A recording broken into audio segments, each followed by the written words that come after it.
Friends, मैं हूं देवेंद्र सिंह चौहान और चौहान एकेडमी के यूट्यूब चैनल में आप लोगों का स्वागत है।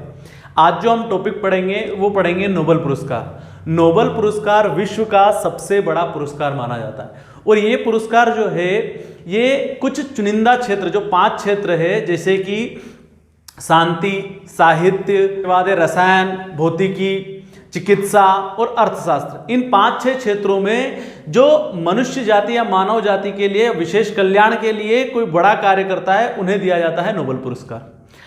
नोबेल पुरस्कार जो है इसकी शुरुआत कब हुई है? तो नोबेल पुरस्कार की शुरुआत 1901 से हुई है। और ये क्या है? तो ये पुरस्कार प्रत्येक वर्ष दिया जाता है।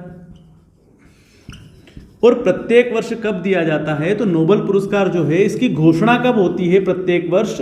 तो अक्टूबर में इसकी घोषणा हो जाती है, जबकि दिया कब जाता है? तो 10 दिसंबर को ये नोबेल पुरस्कार दिया जाता है। प्रत्येक वर्ष दिया जाता है, परंतु द्वितीय विश्व युद्ध के समय 1940, 1941 और 1942 इन 3 वर्षों में यह नोबेल पुरस्कार नहीं दिया गया था। क्या है उसका रीजन? तो इस समय क्या था? इस समय द्वितीय विश्व युद्ध चल रहा था, इसलिए नोबेल पुरस्कार 3 साल नहीं दिया गया है। बाकी 1901 से लेकर आज तक ये नोबेल पुरस्कार जो है वो प्रत्येक वर्ष दिया जाता है। यहां तक की स्थिति क्लियर है। अब हम नोबेल पुरस्कार का इतिहास जानेंगे कि नोबेल पुरस्कार की शुरुआत कैसे हुई, क्या है नोबेल पुरस्कार, ठीक है ना। नोबेल पुरस्कार है ये एक व्यक्ति के नाम पर दिया जाता है, अल्फ्रेड बर्नहार्ड नोबेल। इसकी स्थापना इन्हीं के द्वारा की गई थी। अब इसके पीछे की कहानी थोड़ी सी हम वो जान लेते हैं। देखो, अल्फ्रेड बर्नहार्ड नोबेल जो है इनका जन्म कहाँ हुआ था? ये कहाँ के निवासी है? तो इनका जो जन्म है वो हुआ था 21 अक्टूबर 1833 को स्टॉकहोम में, स्वीडन की राजधानी स्टॉकहोम। इनके जो माता थी वो थी कैरोलिन और इनके पिता थे इमैनुअल। इनकी 8 संतानों में से चौथी संतान थी अल्फ्रेड बर्नहार्ड नोबेल। हुआ क्या, ये जो इनके पिता थे इमैनुअल, ये क्या काम करते थे? तो पहाड़ों को काटकर पुल निर्माण का काम करते थे। शुरुआत में स्टॉकहोम में क्या हुआ, धीरे धीरे इनके कार्य में कमी आने लग गई, या हम बोल सकते हैं इनकी इनकम जो थी वो कम होने लग गई। तो ये स्टॉकहोम से कहां चले गए? तो ये चले गए रूस, सेंट पीटर्सबर्ग में। और वहां पर इन्होंने गन फैक्ट्री डाली और गन फैक्ट्री जो पाउडर था उसको सप्लाई करते थे सरकार को, ठीक है। उस समय इनका कारखाना जो था शुरुआती अवस्था में बहुत धीरे धीरे चल रहा था, परंतु उसी समय क्या हुआ, क्रीमिया युद्ध छिड़ गया। और क्रीमिया युद्ध और रूस का युद्ध होने के कारण क्या हुआ, तो गन पाउडर जो था उसकी मांग बहुत अधिक उठने लग गई। और गन पाउडर की मांग उठने लगी है तो निश्चित ही है कि फैक्ट्री किसकी है? इमैनुअल को। इनको बहुत अधिक फायदा होगा, तो इनको यहाँ पर बहुत ज़्यादा पैसा मिला, या हम बोल सकते हैं कि इन्होंने यहाँ पर बहुत ज़्यादा धन एकत्रित किया। अभी तक हम अल्फ्रेड बर्नहार्ड नोबेल की बात करते हैं, तो अल्फ्रेड बर्नहार्ड नोबेल जो थे शुरुआती अवस्था में थोड़े बीमार रहते थे, इस कारण से इनकी पढ़ाई के प्रति रुचि कम थी। ये भी इनके साथ रूस चले गए थे, 1842 में गए थे ये रूस। 9 वर्ष की उम्र में चले गए थे। फिर धीरे धीरे क्या हुआ, तो इनकी अल्फ्रेड जो नोबेल थे इनकी रुचि धीरे धीरे पढ़ाई में जगने लगी। अब इनकी रुचि जैसे जैसे पढ़ाई में बढ़ने लगी, इमैनुअल को भी लगा कि इनको पढ़ाई के लिए आगे बढ़ाना चाहिए। तो यहां से अल्फ्रेड नोबेल को पढ़ाई के लिए भेज दिया गया अमेरिका। अमेरिका में इन्होंने पढ़ाई कंप्लीट की और अल्फ्रेड नोबेल अमेरिका से जो कहां पहुंच गए, तो देखो आप पढ़ाई के लिए कहां गए थे ये? अमेरिका। और अमेरिका से आगे ये गए पेरिस। ये पेरिस पहुंचे और पेरिस में एक किनसे मिले? तो जो नाइट्रोग्लिसरीन है उसके खोजकर्ता से, पेरिस में एक वैज्ञानिक से मिले जिन्होंने क्या करा था, नाइट्रोग्लिसरीन की खोज की थी। ये नाइट्रोग्लिसरीन क्या था? तो ये एक विस्फोटक पदार्थ है जो क्या करता है, बहुत अधिक मात्रा में विस्फोट करता है। नाइट्रोग्लिसरीन की सबसे बड़ी समस्या ये थी कि इसको अधिक समय तक सुरक्षित नहीं रखा जा सकता था, थोड़े समय तक सुरक्षित रखा जा सकता था। इसी को यहां पर से अल्फ्रेड नोबेल ने इस पर कार्य करना स्टार्ट करा। अब क्या हुआ था इसी बीच कि इमैनुअल और इनकी माता जो कैरोलिन थी, ये दोनों रूस से आ चुके थे वापस से स्वीडन, ठीक है ना। तो यहां से इनकी पढ़ाई भी पूरी हो चुकी है, तो अल्फ्रेड नोबल भी कहां पहुंच गए हैं, तो स्वीडन पहुंच गए।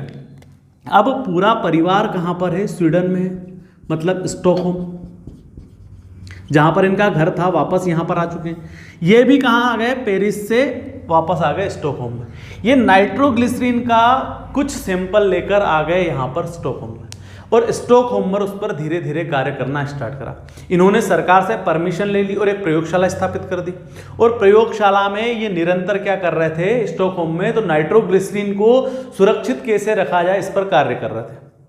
हुआ ये 1864 तक आते आते स्टॉकहोम में ही ये जो नाइट्रोग्लिसरीन था इसमें अचानक विस्फोट हो गया। इनकी जो लाइब्रेरी थी उसमें अचानक विस्फोट हो गया, और उस विस्फोट में इनके जो छोटे भाई थे एलिन, उनकी मृत्यु हो गई। ये नाइट्रोग्लिसरीन जो है वो सुरक्षित तो नहीं हुआ, और एक दुर्घटना बहुत ज़्यादा बड़ी हो गई। भैया दुर्घटना इतनी बड़ी थी कि इनके भाई की मृत्यु हो चुकी थी, इसलिए सरकार ने सिर्फ इस लाइब्रेरी को बंद करने की आज्ञा दे दी, इसके आगे कोई जुर्माना नहीं लगाया। दूसरी बात, इनके पिता जो इमैनुअल थे उनकी भी अब आशा टूट चुकी थी कि ये जो अल्फ्रेड नोबल है वो दूसरी जगह कोई कार्य करे या दूसरी फील्ड में कार्य करे। पर अल्फ्रेड नोबल ऐसे थे कि इनको इसी चीज़ में, या ये जो सैंपल लाए थे इसी में आगे बढ़ना था। सरकार मना कर चुकी है, पिता की इच्छा नहीं थी कि अब आगे काम किया जाए, पर अल्फ्रेड नोबल ऐसे व्यक्ति थे जो पीछे हटने वाले नहीं थे। उन्होंने सबसे पहले अपने पिता को वापस मनाया कि मैं नाइट्रोग्लिसरीन के लिए ही क्या करना है, तो इसे वापस सुरक्षित कैसे रखा जा सकता है, इसी पर काम करना है। भाई इमैनुअल मान गए। अब दूसरी बात कौन, सरकार। तो सरकार को भी इन्होंने मना लिया। इन्होंने कहा कि हम शहर से दूर, जहां पर इनके पिता काम करते थे पहाड़ों पर पत्थर तोड़ने का, वहां पर जाकर इन्होंने एक प्रयोगशाला के लिए वापस से सरकार से एक आदेश ले लिया। अब आगे जाकर इन्होंने उस जो पहाड़ी क्षेत्र था उस पहाड़ी क्षेत्र पर क्या करा, तो इन्होंने एक प्रयोगशाला स्थापित करी और नाइट्रोग्लिसरीन पर वापस से काम करना स्टार्ट कर दिया। आगे जाकर ये जो नाइट्रोग्लिसरीन था,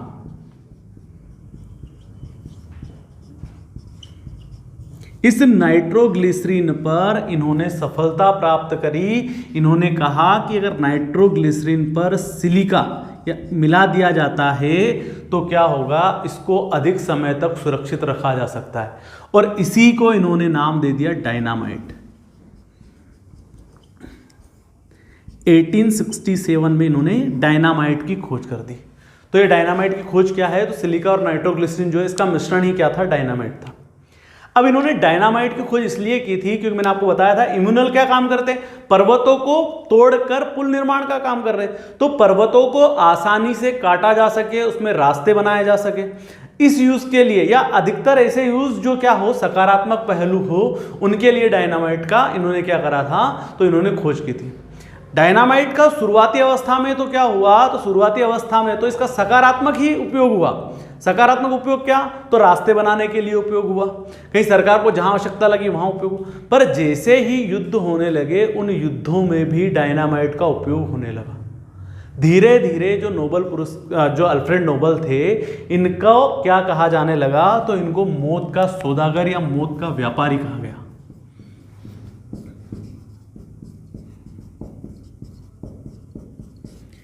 यह बात अभी तक अल्फ्रेड नोबल को पता नहीं थी। अल्फ्रेड नोबल के जीवन में एक और घटना घटनी बाकी थी, जिसके बारे में मैं आगे बता रहा हूं आपको। क्या हुआ, इनकी जो मृत्यु हुई है 1897 में हुई है, पर उसके कुछ साल पहले मतलब 1894 में क्या हुआ, एक अफवाह फैल गई। वो अफवाह ये थी कि अल्फ्रेड नोबल की मृत्यु हो चुकी है। भाई अल्फ्रेड नोबल को लगा कि जब इन्होंने समाचार पढ़ा सुबह सुबह, तो इनको भी लगा कि ये तो गलत फैल गई अफवाह, तो मुझे लोगों को बताना चाहिए कि ये जो चीज़ हुई है ये गलत है, या जो अभी अखबार में न्यूज़ चल रही है वो गलत है। तो इसके बताने के लिए जब बाहर निकले तो इन्होंने देखा कि लोग इनकी बुराइयां कर रहे हैं। भाई मरने के बाद तो किसी व्यक्ति जब कैसा भी हो उसकी क्या होती है, तो उसकी तारीफ ही की जाती है या उसकी अच्छाइयाँ गिनाई जाती है, बुराइयाँ नहीं। पर अल्फ्रेड नोबल जैसे इनकी मृत्यु जब बाहर बताने गए तो इन्होंने देखा कि इनको मौत का सौदागर और मौत का व्यापारी बोला जा रहा है। जो इनकी बातें हो रही है वो नेगेटिव व्यू में हो रही है कि इन्होंने अच्छा नहीं करा डायनामाइट की खोज करके, डायनामाइट से इतने लोगों की मृत्यु हो रही है। तो ये चीज देखकर कौन, अल्फ्रेड नोबल भी खुद क्या रह गए, दंग रह गए कि मैंने इसलिए इस चीजों की नहीं की थी खोज, ठीक इसलिए थी तो सकारात्मक थी इनकी सोच, तो नकारात्मक थी नहीं। अब उसको नकारात्मक व्यू में लेके चले गए, वो बात अलग थी। तो यहां अल्फ्रेड नोबल को बहुत बुरा लगा। अल्फ्रेड नोबल जो थे, इन्होंने एक वसीयतनामा लिखा 1895 में।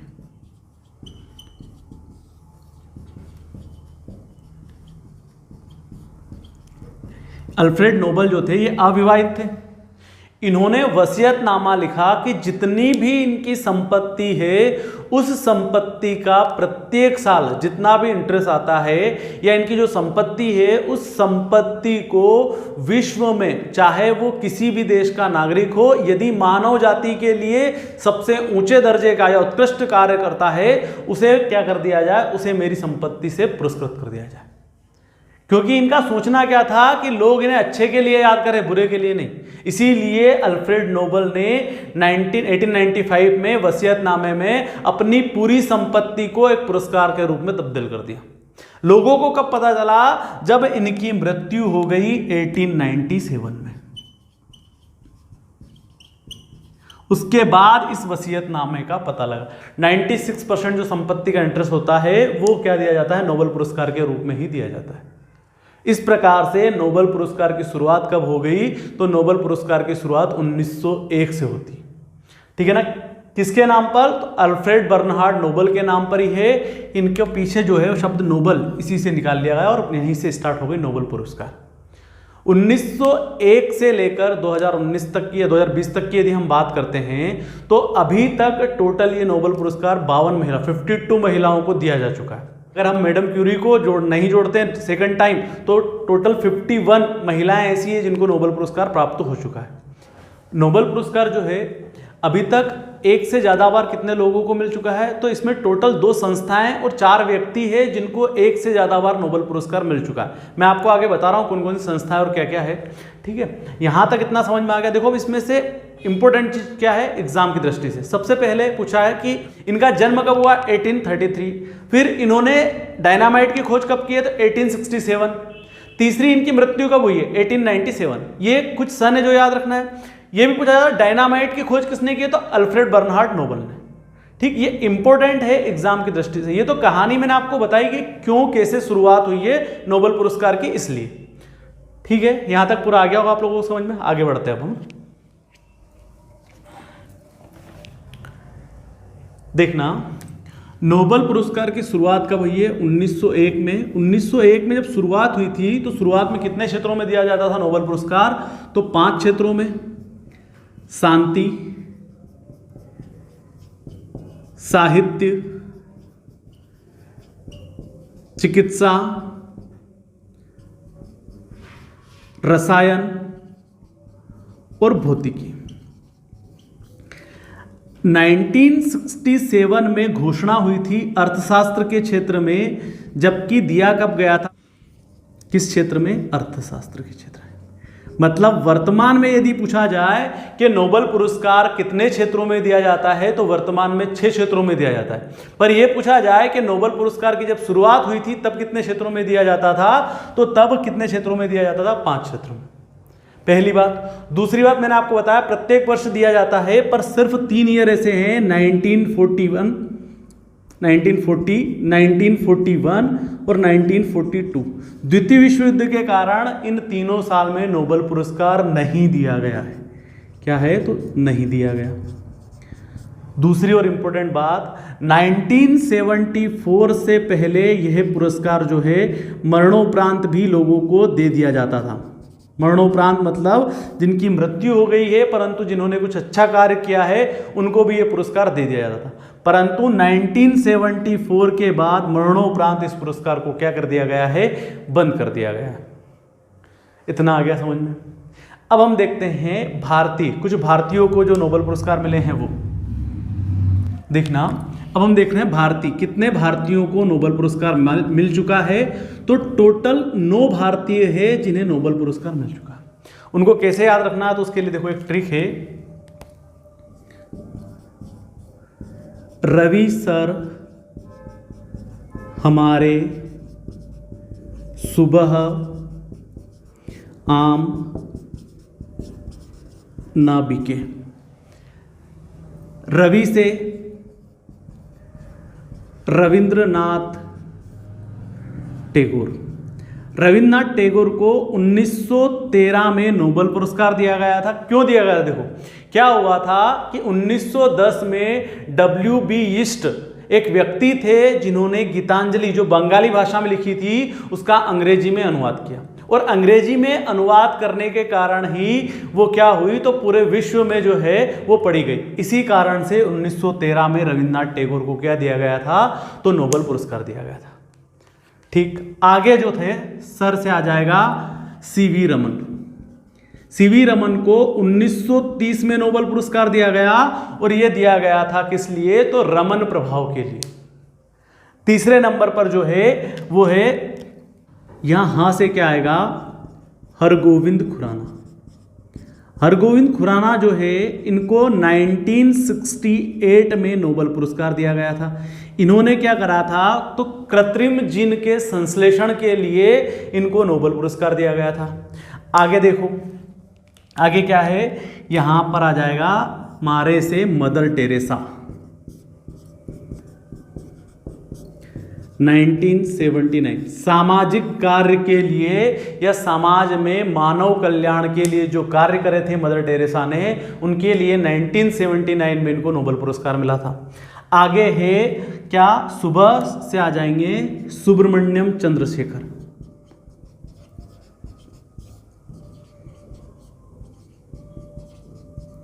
इन्होंने चंद्रशेखर सीमा जो तय की थी उसके लिए, चंद्रशेखर सीमा जो तय की थी वो किसने करी थी, सुब्रमण्यम ने करी थी, इसीलिए चंद्रशेखर सीमा भी नाम दिया गया उसको।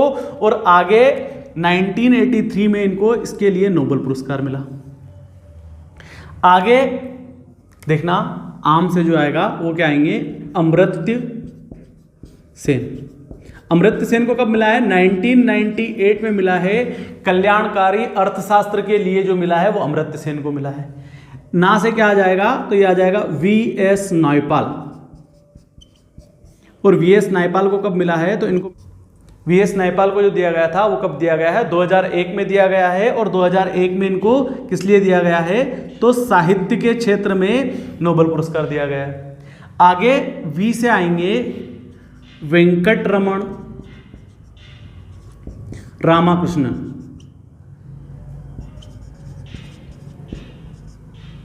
इनको जो मिला था, इनको मिला है 2009 में रसायन विज्ञान के क्षेत्र में। लास्ट जो है वो है कैलाश सत्यार्थी, जिनको 2014 में नोबेल पुरस्कार मिला है।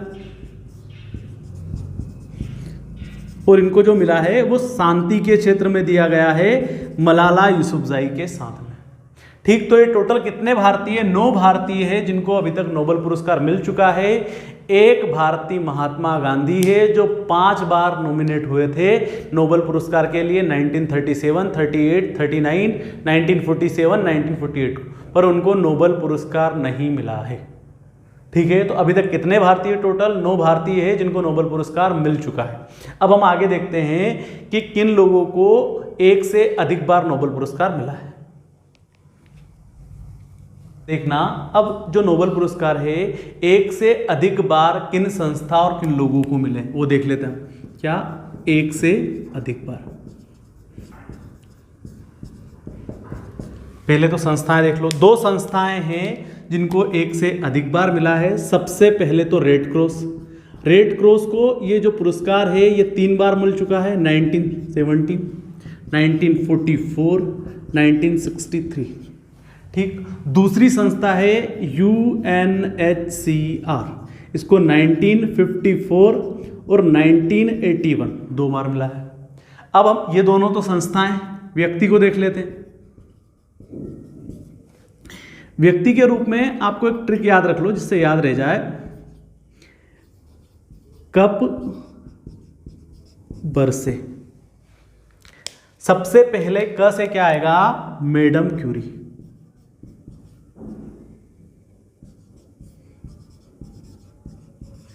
मैडम क्यूरी को अभी तक कितनी बार मिल चुका है नोबेल पुरस्कार? तो 2 बार मिल चुका है। और दूसरी और महत्वपूर्ण बात, मैडम क्यूरी के परिवार से लगभग 5 लोगों को नोबेल पुरस्कार मिल चुका है। मैडम क्यूरी और उनके पति पी क्यूरी, मैडम क्यूरी की पुत्री और उनके पति, उन दोनों को मिल चुका है। उनकी सबसे छोटी पुत्री, इनको मिल चुका है। तो टोटल मैडम क्यूरी के परिवार में कितने नोबेल पुरस्कार प्राप्त हो चुके हैं? तो कम से कम 5। ठीक है ना। दूसरा क्या आएंगे? पोलिंग, लिनस पोलिंग, इनका पूरा नाम है क्या? Linus polling. तीसरा वर्ड क्या है? बर्थ, इससे क्या आ जाएगा? जॉन बॉर्डिन, इनका पूरा नाम जो है जॉन बॉर्डिन। फिर स से आ जाएगा फ्रेडरिक सेंगर।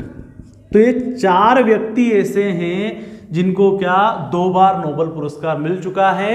और 2 संस्थाएं ऐसी है, रेड क्रॉस और UNHCR, United nation high commissioner refugee. ठीक है, इनको कब मिला? 1954 1981। इन दोनों का अगर मुख्यालय की हम बात करते हैं तो दोनों के जो मुख्यालय हैं वो कहां पर है? जेनेवा में।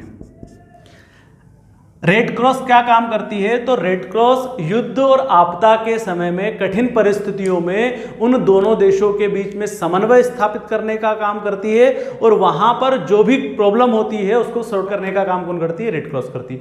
ये क्या है? शरणार्थी उच्चायुक्त है, संयुक्त राष्ट्र शरणार्थी उच्चायुक्त, शरणार्थियों के लिए कार्य करती है। ठीक है। और इनको जो है 4 व्यक्ति को अलग अलग क्षेत्रों में मिला है। तो ये नोबेल पुरस्कार है जो 1 से अधिक बार 2 संस्थाओं को मिल चुका है और 4 व्यक्तियों को मिल चुका है। तो टोटल 6 है ऐसी संस्थाएं और व्यक्ति जिनको 1 से अधिक बार नोबेल पुरस्कार दिया जा चुका है। दूसरी और इंपॉर्टेंट बात है कि नोबेल पुरस्कार में क्या दिया जाता है? देख लो, उसको आगे बता रहा हूं मैं आपको। कर दूं बोर्ड साहब इतना सा। जो विजेता होता है उसको क्या क्या दिया जाता है? तो सबसे पहले तो स्वर्ण पदक, डिप्लोमा, स्वीडिश नागरिकता एक्सटेंशन,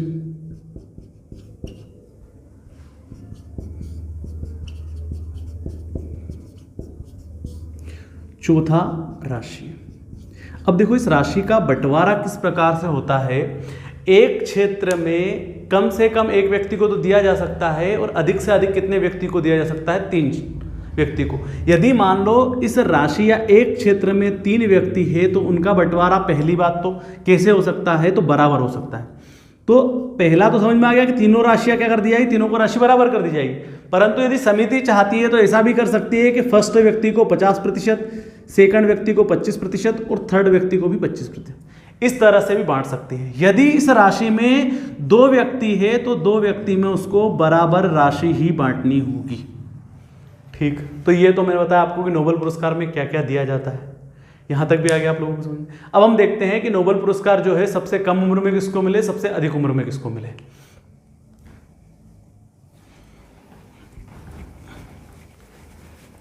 सबसे कम उम्र में, सबसे कम उम्र जो है उसमें पुरुष में यदि हम देखते हैं तो यहां रहेंगे लॉरेंस ब्रेक, उसमें मलाला यूसुफजई,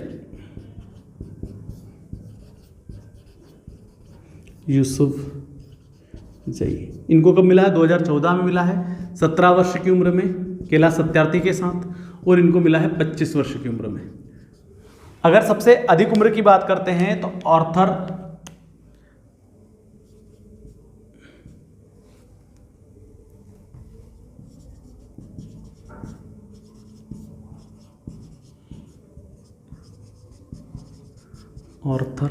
एस्किन,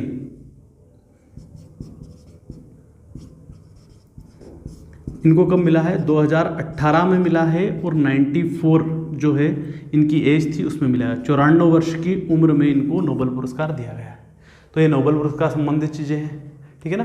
अब हम देखते हैं कि सबसे पहले जो 1901 है उसमें किन किन को नोबेल पुरस्कार दिया गया था। जो 5 क्षेत्र थे, 5 क्षेत्र में सबसे पहले प्रथम पाने वाले नोबेल पुरस्कार, कर दूं बुट साहब, देखना। सबसे पहले हम देखते हैं साहित्य का। 5 क्षेत्रों में दिया जाता था। 1901 की बात कर रहा हूँ, सबसे पहले जो नोबेल पुरस्कार प्राप्त करता उनको। साहित्य में है सूली प्रुथोम, इनको सबसे पहले दिया गया था। शांति की हम बात करते हैं, शांति में हेनरी डुनॉन्ट और फ्रेडरिक पिसा, इन दोनों को किसमें दिया गया था? शांति के क्षेत्र में। फिर हम बात करते हैं चिकित्सा के क्षेत्र में, तो चिकित्सा के क्षेत्र में किसको दिया गया था? इमिल वॉन बेहरिंग, किसको दिया गया था? Emil von Behring. फिर देख लो भौतिकी के क्षेत्र में, भौतिकी के क्षेत्र में रोएंटजन को दिया गया था, रोएंटजन। फिर रसायन के क्षेत्र में एच वॉन्टहॉक,